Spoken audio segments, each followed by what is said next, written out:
Well, good afternoon and welcome to our 30th anniversary North American meeting here in Las Vegas, Nevada.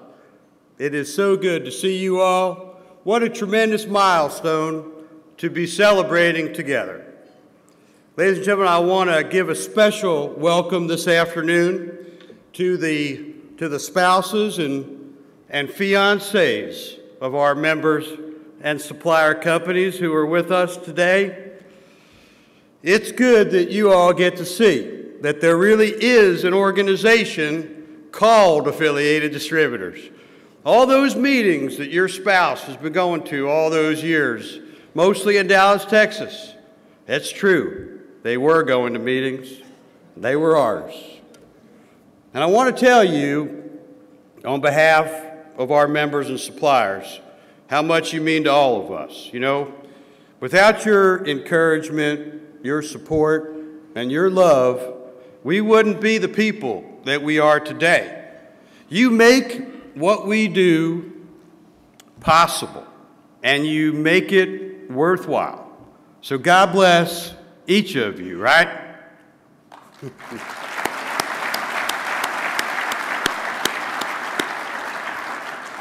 Thank you. So 30 years, wow. That's not bad for a little outfit that started as a one-man office in King of Prussia, Pennsylvania. Now, I wasn't there when AD started, mind you. It was my father, David Weisberg, who started AD. Dad is 85 years old this year. Now, did you know that Dad left a secure and comfortable and high-paying, high-powered job, walked out on that to start AD from scratch at the age of 55. Well, that took a lot of courage back then, just like it would today. Good things take courage, don't they? It also took patience, and it took friendships, and it took hard work to get AD going. In 1981, it was just Dad flying around the country, going from distributor to distributor, telling the AD story and asking for support. And you know, it was really just his friends, the friends that he had built in the distributor community throughout his career that joined AD in those early years. You see, friendships, well, they matter in business. In 1982, well, that was a year of putting in place the systems, you know, and the processes and the controls that were needed for AD to operate. And there was no actual business done in that whole year either. Just hard and lonely work. Now 1983 was AD's first actual year of operations. And in 1983, the total amount of business done between AD members and AD suppliers was $50 million. 50. Now here we are 30 years later, 30 years, and the business done between AD members and AD suppliers, $6.5 billion. Now that is pretty strong. I'm not so good at math, but I think we've gone from doing about $50 million a year to about $17 million a day. And that's the kind of story that I think we need more of, frankly, in this country today. That's the kind of American success story that makes me proud to be an American. You know, I talk about our company's heritage, and understanding a company's heritage is important. We all know that if you want to connect with people, if you want to lead people, well, you need to understand what drives them. You need to understand their DNA. And the same is true in business. If you want to succeed within an organization, if you want to lead a company, you need to understand its heritage and what drives it. And similarly, if you want to do more business with another company, well, it's important to understand their heritage and what drives them. We created that short video that we showed you at the beginning of this program to help our people and your people, all your people, ones that aren't here today, better understand AD's heritage. And we'll be distributing that to all of you and putting that online. We think AD has a noble heritage, one that's as important today as the day that we started. You know, we were created to protect strong local independence and proud manufacturers from the negative influence of national chains. Now, I want to be respectful here about what I say about national chains. There are many good people that work there, and they do some good things. But national chains are not brand builders. National chains are not new product introducers. You know, their volume is big and it's very tempting, but it's not dependable. National chains don't understand partnerships the way that all of us here in this room do. Now, most suppliers can easily articulate the reason why our distributors have joined AD. They understand and the significant and positive financial benefits. But some suppliers struggle sometimes to explain why they've joined AD to their own people. I believe that video might help, but permit me to also summarize it here. AD protects manufacturers from being overly reliant on national chains. AD helps manufacturers build your brands. AD delivers accelerated growth. AD is where market leaders, manufacturers, and distributors alike grow. Now, the other part of our heritage that we want to convey in that video is that there were obstacles to overcome, you know, and there were sacrifices that needed to be made along the way. We survived our early days because manufacturers were not afraid to stand up to chains to protect their very own interests. And because AD members, as independent as they are, cooperate with each other in order to succeed against greater forces aligned against them. You know, in addition to sharing innovative ideas and best practices like you all do in their networks, AD members align a growing portion of their supplier list with each other. No member supports every AD supplier, but each of them does their part to drive accelerated growth to some of those suppliers that have come alongside us. And this isn't something that they did once in years past. They do it every year. And they don't do it because they're ordered to. They do it because it's in their independent interest to do it. And that, my friends, is more dependable and it's far more sustainable. Now, make no mistake, our members will not support a manufacturer simply because they're in AD. You need good products. You need a strong sales force. You need to keep our members competitive. You need to address their issues in the local market. But if you meet our members halfway, they will take you all the rest of the way that you want to go. And that's why AD has the strongest suppliers. That's why we have the highest returns. And that's why we have the best distributors. You know, there's one final point about our heritage that I'd like to mention. AD is not for everyone. We're not open to every manufacturer, and we're not open to every distributor. Never have been, never will. If we thought the most important thing about our business was our volume, well, we'd be trying to add countless numbers of members and countless numbers of suppliers. But we don't think that, and we aren't trying to do that. We believe the most important thing about AD is not our volume, it's our value. I mean, volume is just the number that you're at, but value is your positive impact on others. Value is accelerated growth. Value is innovation, new ideas, a continuous commitment to improvement. You know, I'd like to tell you a story to illustrate the reason for this that is appropriate to our venue here in Las Vegas. I travel a lot, and there's an app I play on my iPad sometimes late at night in a hotel room. It's called VIP Poker.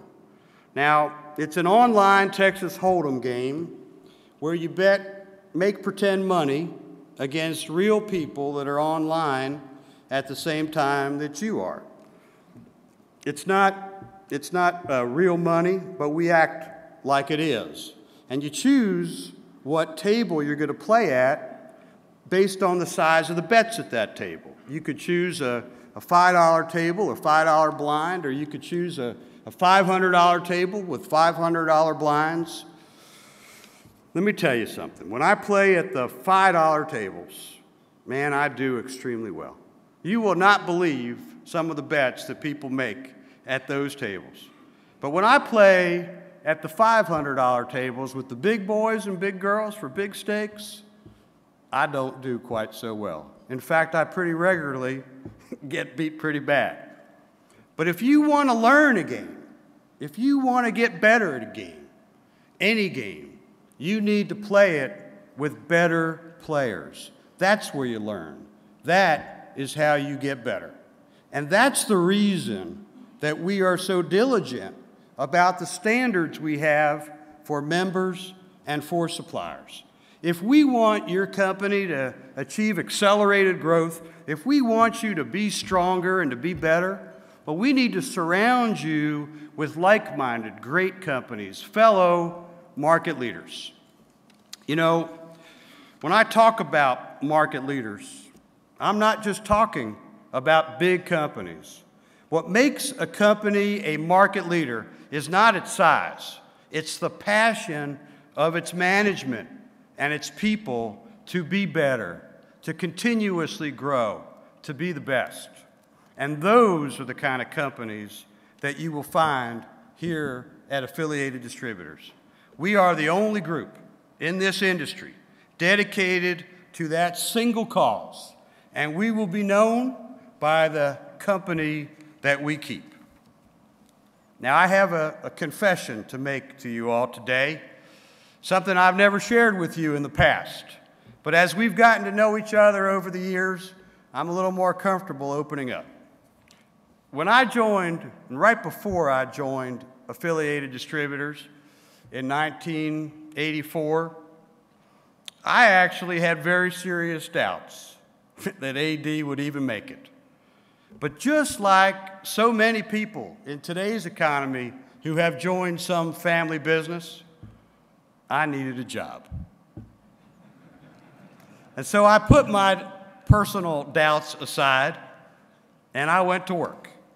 You know, the truth is that some people are business creators and some people are business builders and some just go along for the ride. And we know who they are, but please don't look in their direction right now. And some things never change. You know, we were having a staff meeting at the company about a month ago. And we were talking about a new program that we have at AD that's not going that great. And I said, I think, well, maybe it's time for us to pull the plug. So the fellow who runs that program, he stands up and he says, Bill, I believe I speak for all of us here at the company when I say I'm just glad you weren't at AD when it started.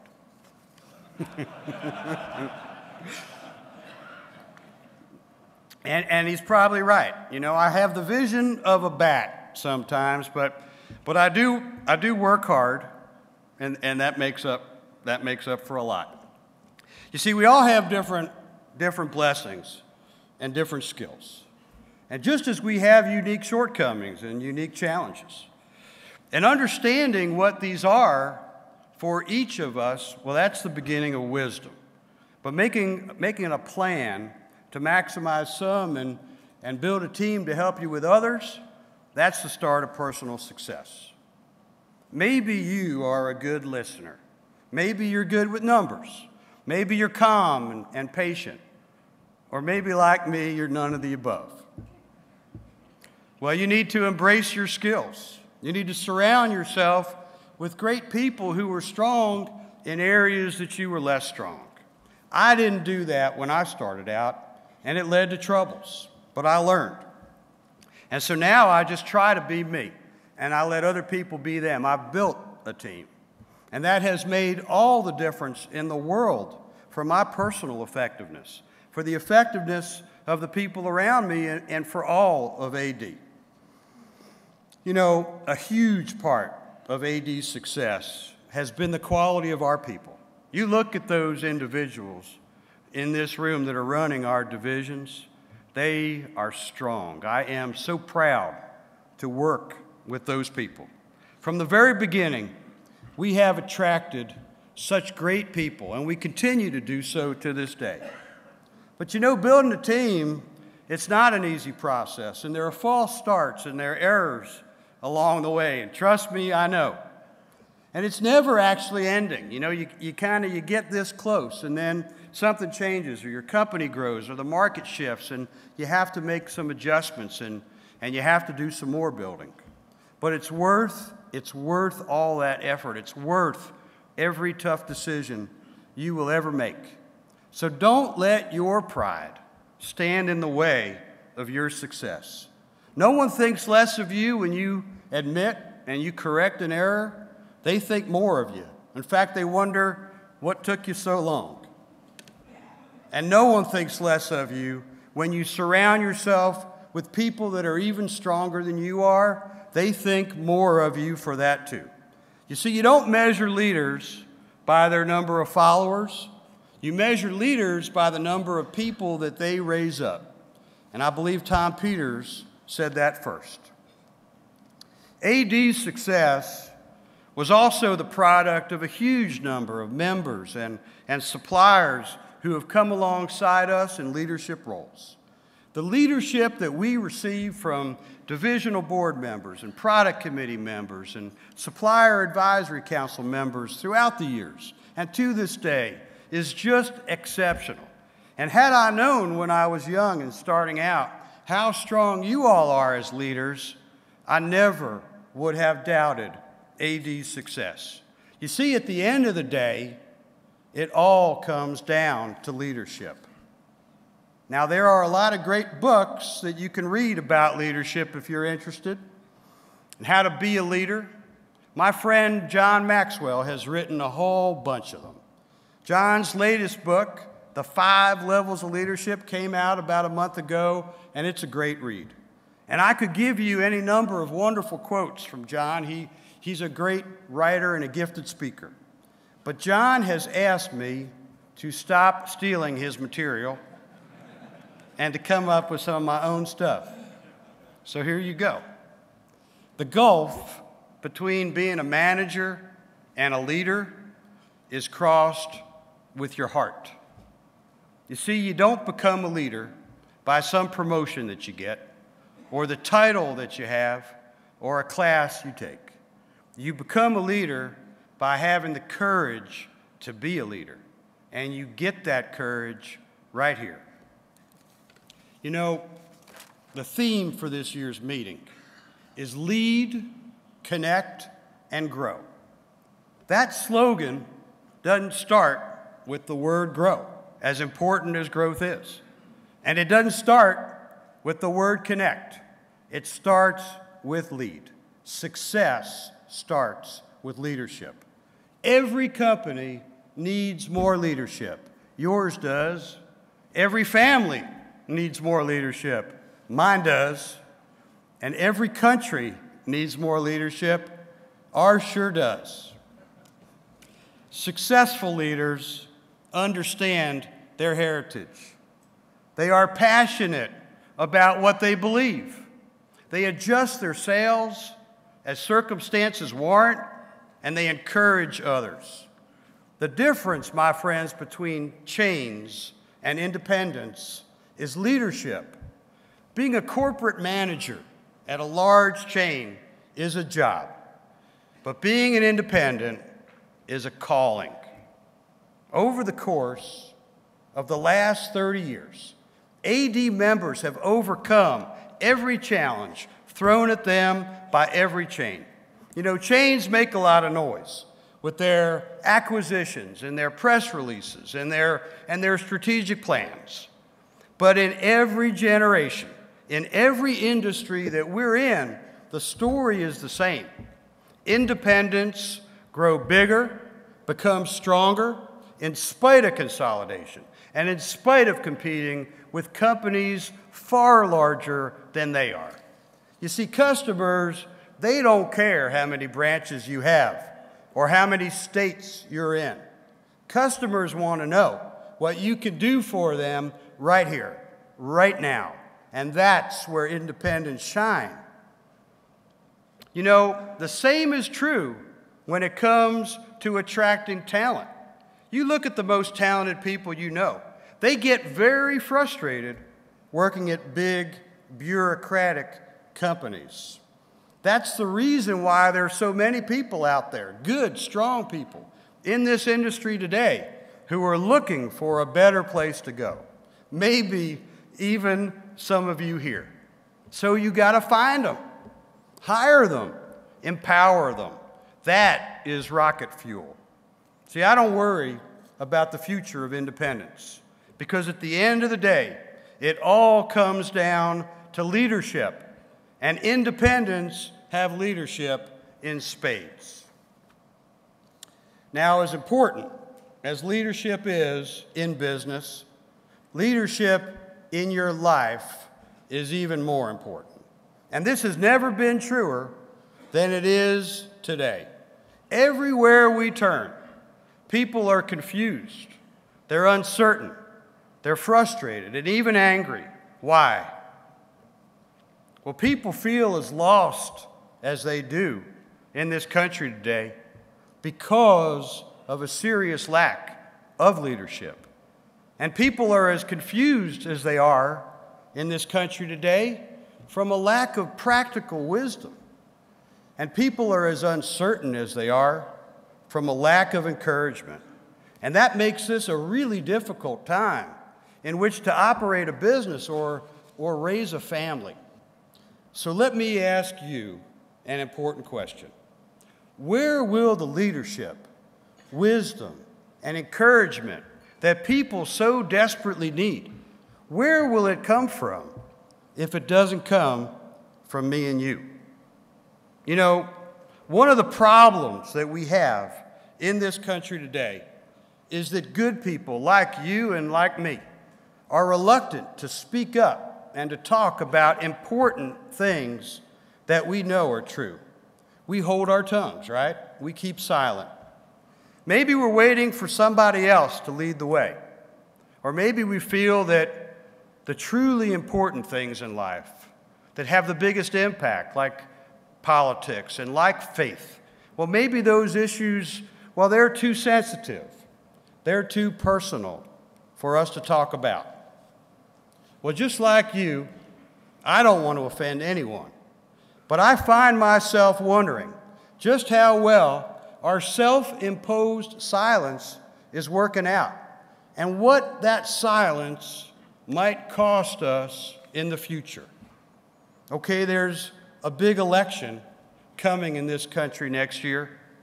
That election will have enormous consequences for all of our businesses and for our families. I can promise you right now that there will not be one single perfect candidate on that ballot. But there will be significant differences.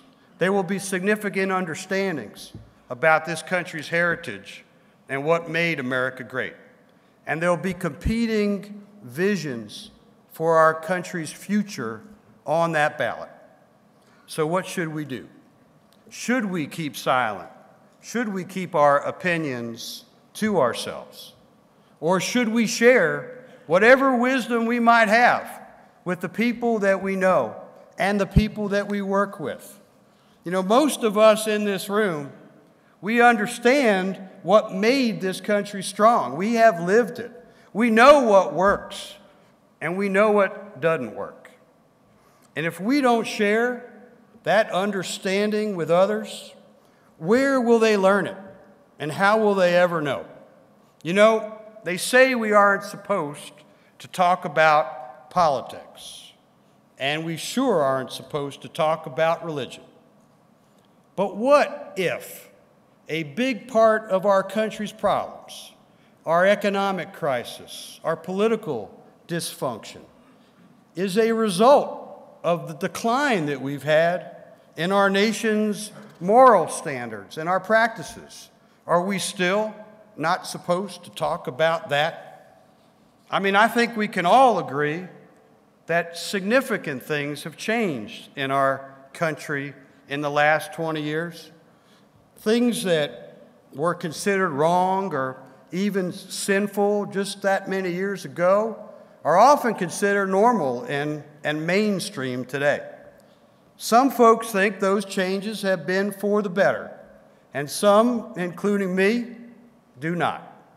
You know, I believe that you can draw a very straight line from the decline that we've had in our moral standards to the selfishness and the greed and the recklessness that we see on Wall Street, in Washington, D.C., and in the hearts of so many in our country, including corporate America. And frankly, well, I don't see how we can ever solve that problem if we're not allowed to talk about it. Some of you who know me well know that a few years ago, I gave my heart to Christ. That decision was the single best decision I've ever made in my life.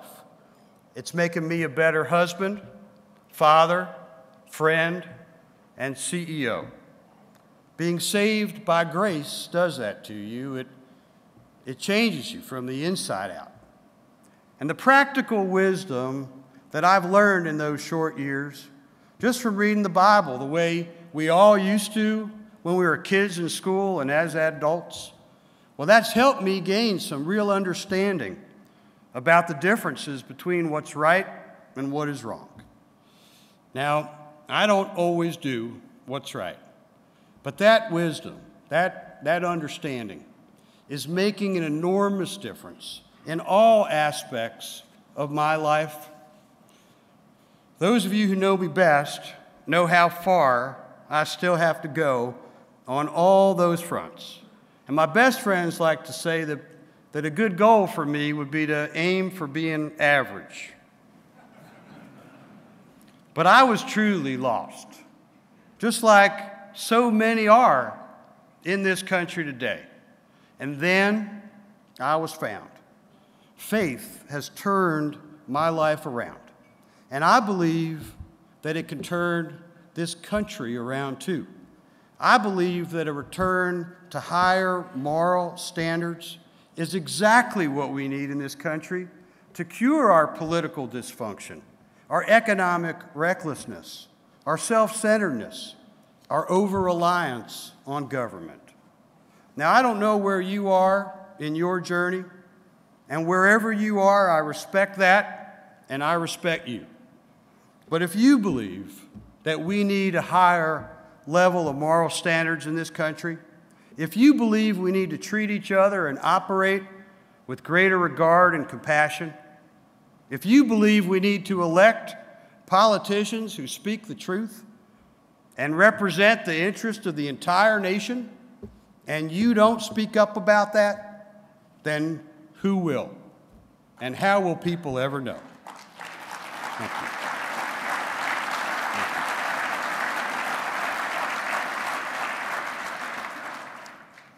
You know, leadership takes courage.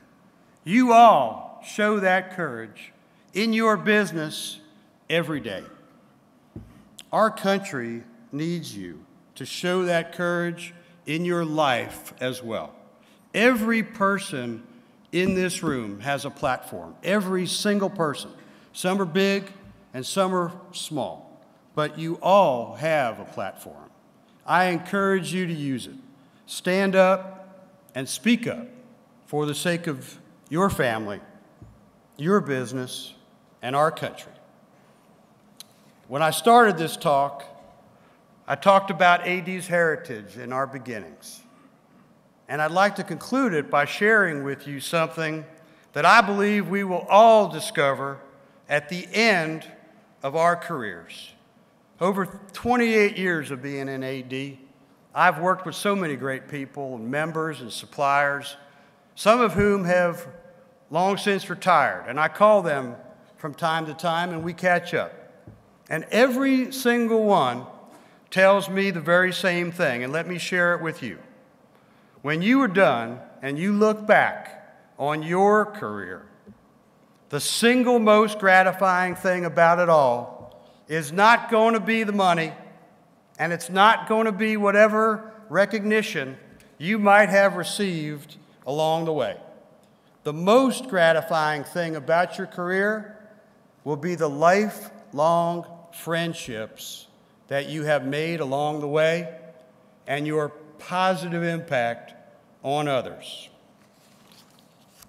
You see, contrary to public opinion, what makes life worth living is not the possessions that we accumulate. There aren't enough things out there to fill the heart of man. What makes life worth living is the positive impact that we have on other people and the legacy that we leave behind. The journey from heritage to legacy is not meant to be taken alone. It takes friends and it takes faith. So make friends and be a friend. Coach other people and be coached. Encourage people and be encouraged. Those shoulders that we all stood upon when we came into this industry, we need to be those shoulders now. So lift up the people around you. Lift up the next generation. Lead them. Share your wisdom with them. And when you're done, leave them with a strong and independent business to take to even greater heights. Lead, my friends. Connect and grow.